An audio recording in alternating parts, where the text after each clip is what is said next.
Welcome back, everyone. I am here to do another review, and this time we're going to be doing the Godzilla Gashapon Diorama 1. So I don't read Japanese and don't have that much information on these figures, but from what I see, this is the first diorama, and there's more, and there's like waves and stuff, and this is the first one of the first wave, if I'm not mistaken. So usually with these figures, you get a little diorama base. You get your Godzilla figure, which is in two pieces. One is the body, legs, arms, and head, and the other piece is usually the tails connected to the spine.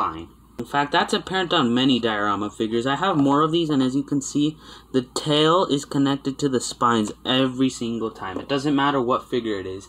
No matter what design or incarnation it is, it's always going to be like that. So it's not that hard. All you gotta do is just press it in, and then there you go. To get him on the diorama display, you usually see the little markings of his feet you can see there. Then you have these things that are sticking out so that you can put him in there. And this one is actually very smooth. There you go. And then you got it. So instead of going over Godzilla first, how about we go over this little diorama base? If I'm not mistaken, this is Nagoya, or like the dirt place in Nagoya. I forget what it's called. It's been a long time since I've seen the movie. Even though it's my favorite movie and incarnation, I still forget what this place is. I'm pretty sure it is somewhere in Nagoya though. But ignoring that, here you have the little dirt. It's actually very orangish, peachish. You see a few buildings in there. You have little pipes, and then this bridge, I think, or like a dam. I forget what it's called. You got Godzilla versus Mothra there. You have all the sandy textures. And you got some dark browns along the side here. And then you got gray. Then it's primarily black all around. And you have this cool little ocean wave. It looks so cool. I really like how they did it. It looks so realistic. It's very glossy and feels different from the rest of the material, but it looks cool. Here's the bottom. And that's pretty awesome. This is a really neat diorama. It's so awesome, yet so little. Now, there is also a Gashapon diorama version where he's kind of standing up in the sand and not completely out of it. So if you want that one, you can get it, although it's kind of more glossier than this one, if I'm going to be honest.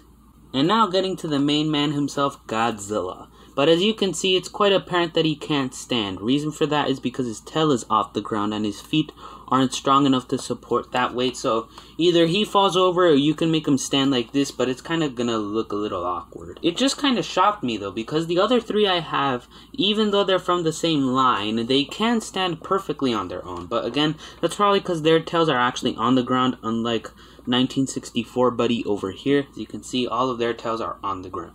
The first difference is the material. The spines are really bendy, and the actual body itself and tail and all that is really bendy.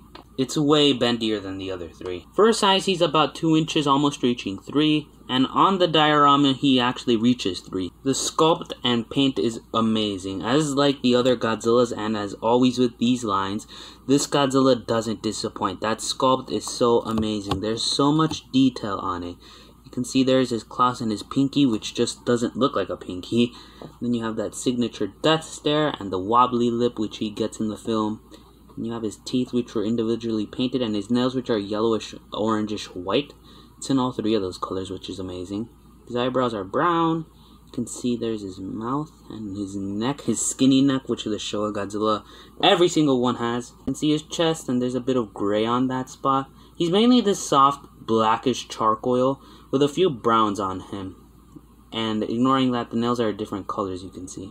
And the bottom is actually more on the dirt side.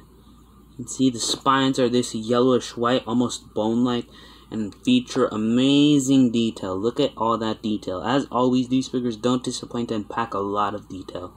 You have that same detail in the tail, and it's just so amazing. You can see how accurately shaped the spines are, and so is the tail.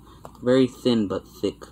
Here's from the back, and you have some spines on the top, and again, the beautiful big spines, which are really bendy though, and kind of seem odd to me, considering that the other Godzilla has, every single other one I have silver spines, but this one has normal whitish yellowish spines. And you have the little ones there, then you have the rest of the detail, and the webbed feet. You can see the skin between there.